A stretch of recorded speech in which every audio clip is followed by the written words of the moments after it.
Bonjour, bienvenue pour cette nouvelle vidéo. Donc aujourd'hui, on va voir quelque chose le plus spécifiquement possible.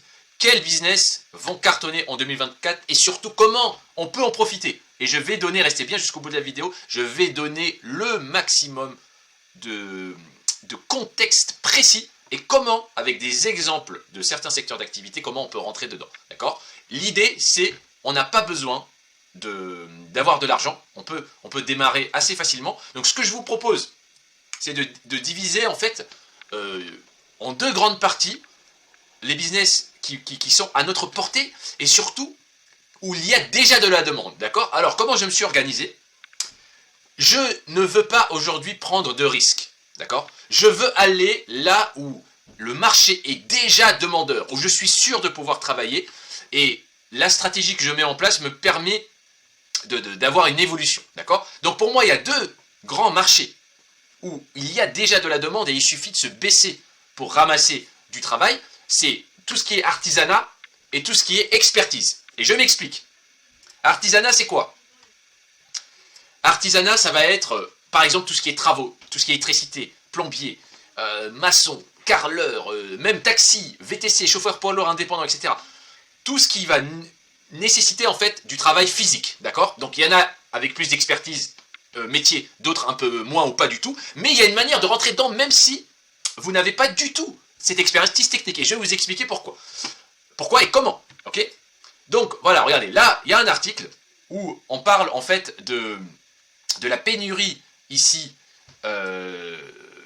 d'artisans, d'accord? Vous voyez, pénurie d'artisans, tout ce qui est par exemple rénovation de logements. Vous savez, avec la loi énergie, le besoin de rénovation, les milliers, les centaines, voire les millions de logements insalubres ou qui n'ont pas été remis aux normes, etc. Marché énorme, d'accord? Le marché en global de tout ce qui est rénovation, il est énorme.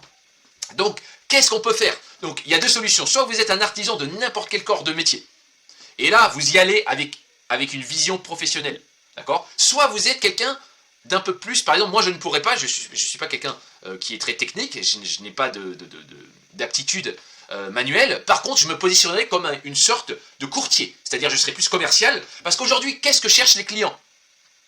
Qu'est-ce que cherchent les clients aujourd'hui? Il faut essayer de le comprendre. Les clients, ils veulent juste quelqu'un qui finit son chantier à temps, qui raconte pas de bêtises, qui assume, qui répond au téléphone, etc. Ils veulent quelqu'un de carré. Donc si moi je connais moi des artisans qui travaillent, je surveille les chantiers, et je suis le lien avec le client, et je suis quelqu'un de professionnel, je sais que même les particuliers ou les entreprises qui cherchent de la sous-traitance, je vais pouvoir bosser, d'accord? Donc soit je fais moi-même, et je peux me compléter, par exemple si je suis plombier, je vais faire les travaux de plomberie, mais je vais monter au niveau chef de chantier, parce qu'aujourd'hui le besoin des clients, c'est qu'ils parlent à une personne, d'accord? Je vais me mettre devant le client et je vais dire, je te refais ta salle de bain, je te refais ton isolation, et je vais travailler avec des collègues, je vais sous-traiter les parties métiers que je ne connais pas, d'accord? Ou alors je suis, moi, pas du tout du métier, je connais un tout petit peu, et je vais en fait tout sous-traiter, mais face au client, je vais tout assumer, et je vais faire en sorte que les chantiers soient bien finis, en temps, en heure. Je suis disponible pour mon client, et je mets un certain niveau d'exigence qui manque aujourd'hui sur le marché, d'accord? Ça c'est le 1. Je peux faire ça dans le transport, je peux faire ça sur tous les métiers où il y a une forte demande, et je me mets à un niveau avec une stratégie professionnelle, d'accord? La deuxième chose, c'est le niveau expert, le marché de l'expertise. Ça veut dire quoi? Ça veut dire aujourd'hui, beaucoup d'entreprises recherchent des experts indépendants. Donc je suis expert dans un domaine, je fais en sorte de travailler cette expertise, et là je vous ai pris un exemple, c'est tout ce qui est formateur. D'accord? Dans le monde de la formation. Regardez, qu'est-ce qu'on dit ici? On dit qu'il y a une pénurie de formateurs. Et il y en a partout. Regardez. Nous allons avoir... Pourquoi? Le manque de formateurs expérimentés s'avère catastrophique dans les secteurs que l'aviation, la santé, la logistique, le conseil, la finance, et il y en a plein. D'accord? La guerre des talents commence par vos formateurs. Et pourquoi? Parce que énormément d'entreprises aujourd'hui, ils réorientent au niveau compétences leurs salariés, ils ont des nouveaux besoins, la technologie évolue vite, etc. Et donc, mise à niveau des compétences, requalification, et il y a énormément d'opportunités pour tout ce qui est un formateur professionnel, quelqu'un qui va aider soit des organismes de formation, soit des centres d'apprentissage, soit des sociétés spécialisées dans des formations métiers, etc., etc. Il y a énormément d'opportunités pour vendre son expertise. Et là, l'idée, comment on peut faire? on devient bon dans un domaine.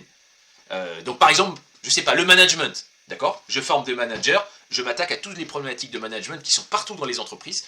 J'ai des programmes de formation, je travaille avec des grosses entreprises qui ont déjà le marché de la formation en entreprise, et ils vont me déléguer cette partie formation. Moi je vais dans les entreprises, c'est payé entre 400 et 700 € par jour, d'accord? Et à partir de là, je développe mon réseau, et je travaille avec plusieurs entreprises, et je me régale. Et ça c'est valable dans tous les domaines. C'est-à-dire que dès que vous avez une expérience professionnelle dans un domaine, vous pouvez vous placer comme un expert, il y a des techniques pour ça, d'accord? Moi j'accompagne plusieurs personnes qui ne sont pas du tout des formateurs à rentrer dans ce business-là. Il y a des manières de faire, et après, il y a un business juteux qui se présente à vous. C'est un travail intellectuel, il n'y a besoin d'aucun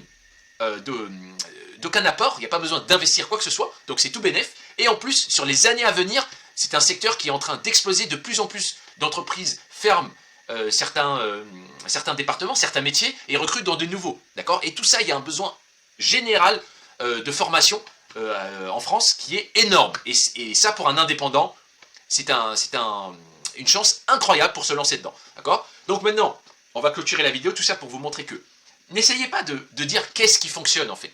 Moi, beaucoup de gens me disent à chaque fois, ils me contactent, ou des clients que j'ai, ils me disent, voilà, je ne sais pas exactement quel business lancer, je voudrais savoir ce qui fonctionne. La réponse est, regardez, il y a déjà sur le marché des pénuries, d'accord?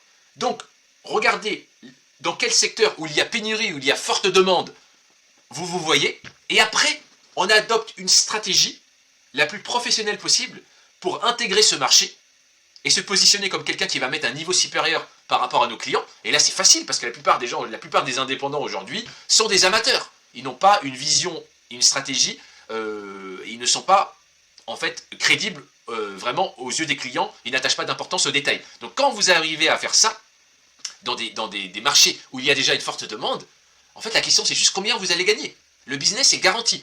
Et c'est ça que j'essaye de faire avec mes clients, c'est il ne faut pas essayer de dire moi je veux faire ça. Il vaut mieux aller dans le sens du marché et de trouver, voilà, là, moi qu'est-ce qui me parle le plus? Est-ce que c'est des métiers manuels? Est-ce que c'est des métiers d'expertise? Et de savoir comment je me positionne. Où sont déjà mes clients? Une fois que j'ai trouvé mes clients, c'est facile. Il suffit que je m'adapte, je vais développer mon réseau, etc. Évidemment, il y a toute une stratégie et des méthodes à faire derrière. Comme d'habitude, je vous laisse mon WhatsApp Pro pour discuter dans les commentaires. Si vous avez des projets, si vous avez des questions, je serai ravi de pouvoir vous répondre. Et je vous dis à bientôt.